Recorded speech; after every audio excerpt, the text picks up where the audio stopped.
is in recovery, but really struggling with bulimia and looking for answers in this first of a two-part series.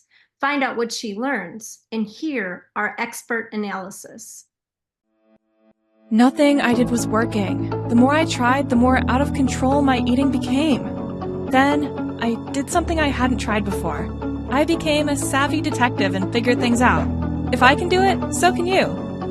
Find out more at solveyouroutofcontroleating.com. Welcome to Solve Your Out of Control Eating. I'm Vickie Todd, a child and adult psychoanalyst and an eating disorders specialist. And I'm Michele Holtzberger, a clinical social worker. But in the online virtual world, we are savvy detectives who solve real-life eating mysteries like today's. And we're going to teach you how to become a savvy detective too. So here we go. Step into our virtual office for a brief therapy session. Then we invite you to stick around to the end to hear our detective work and practical advice. Now, here's Kate. I'm so sorry. I know that I texted you 100 times yesterday, but I was just so upset.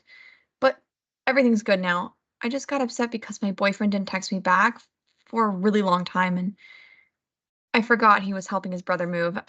But we don't have to talk about that now because everything's fine. I don't know, Kate. This happens quite a lot. Maybe it would help to talk about it, help us to figure things out. Okay, I guess. I was just so sad.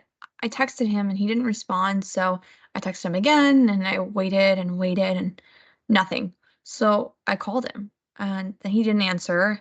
I tried to listen to music, but I couldn't. So I went on TikTok, but that didn't help. Tried again and I must have texted him like 20 times. He said it was more close to 100, but I just think he's exaggerating. My gosh, sounds like you were so worried.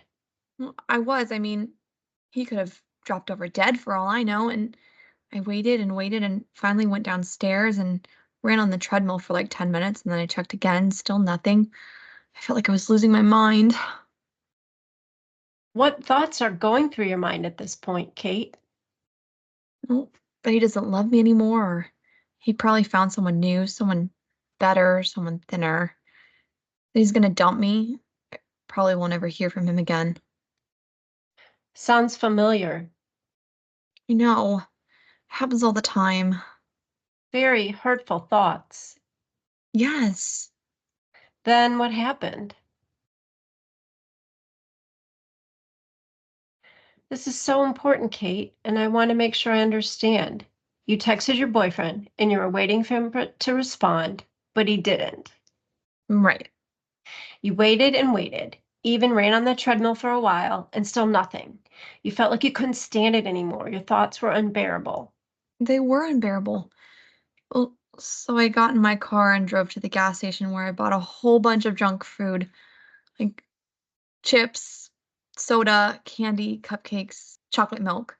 I started eating the minute I got in the car and I ate all the way home, crumbs flying all over my clean car, but I didn't care. I was in the zone. Tell me about the zone. It's like being in some weird trance. In the zone, you don't care about anything but the food you're shoveling into your mouth. You're eating so fast, you don't even really care how it tastes. You're just eating nonstop. Wonder what's going through your mind now. Nothing. Absolutely nothing. So you're not thinking about your boyfriend anymore? Nope. No more worries that he's found someone new? No. I'm just shoveling food in my mouth and getting a world record or something. And how are you feeling then? I feel nothing. No, that's not entirely true. I feel busy, numb, strangely settled, but only for a few minutes. And then I get really, really anxious. What have I done? Oh my gosh, how many calories did I consume? I'm going to just look like a blimp. That's when I force myself to throw up. To undo the binge. Yes. I had to get it all out of me, so I drank all this liquid to make it easier. all to make sure I got it all out. I took laxatives to clear out anything else I just missed. And that's when I texted you. The usual. I hate myself. I'm such a pathetic loser. I'll never get over this. I'm a bulimic mess. Please help me. I don't want to die. You know you can. Throwing up can cause such heart problems. But if I didn't throw up, I could wake up in the morning and weigh like 500 pounds. Sounds so exhausting. It is. The price I pay. The price you pay for what, Kate? Well, I don't know. What an interesting story. And now comes the fun stuff, the detective work. This one was very hard to process. I'm eager to hear what you think, Vickie. Kate tells us so much is in this important therapy section. First of all, her boyfriend is a huge disappointment. That's right. There doesn't seem to be much stability in their relationship. But is he the only disappointment? Or is there another unstable relationship in Kate's life? Excellent questions. I was thinking the same thing. Why is waiting so unbearable? Here, my mind went back to my child analytic training at Hannah Perkins. All young children struggle like crazy with waiting. It feels totally unbearable to them. They need their mother to help them wait. The mother might say something like, I know it's hard to wait, Susie, but I'm right here with you, and I'm going to stay with you and help you because we have to wait for Daddy, and he won't be home until the big hand is on the 12 and the little hand is on the 6. So let's get 3 of your favorite books and read them together. I'll just bet you can tell me the story of the goat and the rug. I suspect that Kate's mom didn't know how to help her with this, and maybe she worked, but at any rate, Kate never acquired these skills. Plus, she doesn't have a clue how long she has to wait, which makes it even worse. Well, that makes sense. Yeah, I did notice how quickly Kate ran to food for comfort. It didn't seem like she had any other coping. And I wondered, where's her mom, or isn't there a friend to call or someone she can count on to help her? I know. The fact that she goes straight to food makes me think she doesn't have people who are available to comfort her.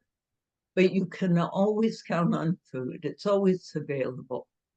And the whole binging incident was very interesting too. It totally distracted her from painful feelings. She became hyper focused on food and nothing else mattered. Nothing else mattered. And then she suddenly realized what she had done. Oh my gosh, how many calories did I consume? And panic set in, and then she purged. Which provided some relief from the caloric panic. But then she was stuck with all these self-deprecating thoughts. Right, right. So, what can our listeners do if they're struggling with waiting, and aren't in therapy? Right. Develop a protection plan. Be a smart Girl Scout or Boy Scout. Always be prepared. If you are faced with a long wait, do what the helpful mother that I mentioned earlier did. Plan it. Have 2 to 3 different activities available, a good book to read, a podcast to listen to, a Sudoku on your phone, and pack a few healthy snacks. Treat yourself like a kindly mother would.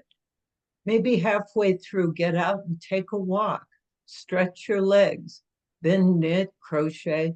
You know what you enjoy.